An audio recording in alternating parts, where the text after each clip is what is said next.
Tidak mungkin kita menjadikan Rasulullah sebagai suri tauladan kecuali dengan mempelajari sunnahnya, kecuali dengan mempelajari hadis-hadisnya. Sebab tidak mungkin kita mengenal bagaimana sunnah Rasulullah jika kita tidak mempelajarinya. Makanya Rasulullah SAW menganjurkan umatnya untuk mempelajari hadis Rasulullah.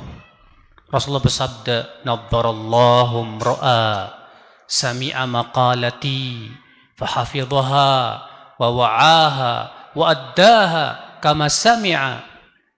Semoga Allah memberikan cahaya kepada wajah orang yang mendengarkan sabdaku, lalu kemudian ia memahaminya, menghafalnya, lalu ia menyampaikan kepada orang lain.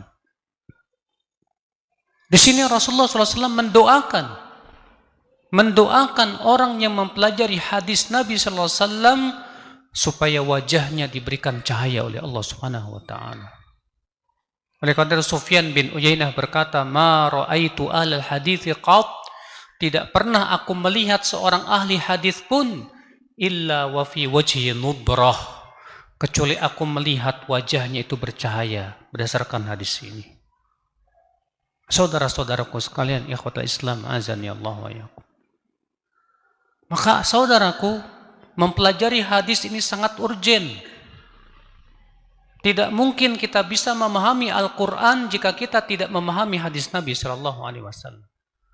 Bahkan tidak mungkin kita akan bisa memahami tauhid, tidak mungkin memahami akidah, tidak mungkin memahami tentang sholat, zakat, puasa, dan yang lainnya kalau kita tidak mempelajari hadis Nabi sallallahu alaihi wasallam. Lihat Pak, ayat-ayat hukum dalam Al-Quran bersifat apa? Global. Perinciannya adanya di mana? Dalam hadis Nabi sallallahu alaihi wasallam. Silakan Bapak cari dalam Al-Quran, ada tidak ayat yang menjelaskan tentang jumlah rakaat sholat? Ada? Tidak ada. Ada dalam Al-Quran sholat subuh 2 rakaat? Ada dalam Al-Quran sholat zuhur 4 rakaat? Ada dalam Al-Quran sholat maghrib 3 rakaat? Jawab, tidak ada. Adanya di mana? Di dalam hadis Nabi sallallahu alaihi wasallam. Ada dalam Al-Quran perincian tentang zakat, berapa nisabnya, apa saja yang harus dikeluarkan, berapa persen dikeluarkan. Silakan Anda cari dalam Al-Quran, Anda tidak akan mendapatkannya.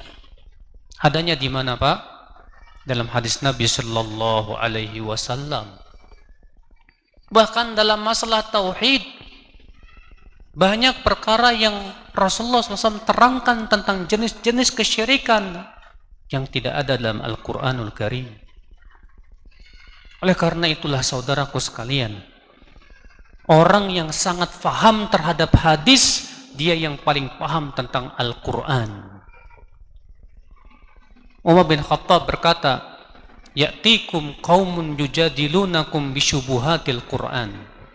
Fajadiluhum bis sunan fa inna ahlas sunani a'rafu li kitabillah." Nanti akan datang, kata Umar, suatu kaum yang akan mendebat kalian dengan ayat-ayat mutasyabihat. Maka lawan mereka dengan hadis, dengan sunnah. Karena orang yang sangat paham terhadap hadis yaitu sunnah, ia yang paling paham tentang Al-Quranul Karim.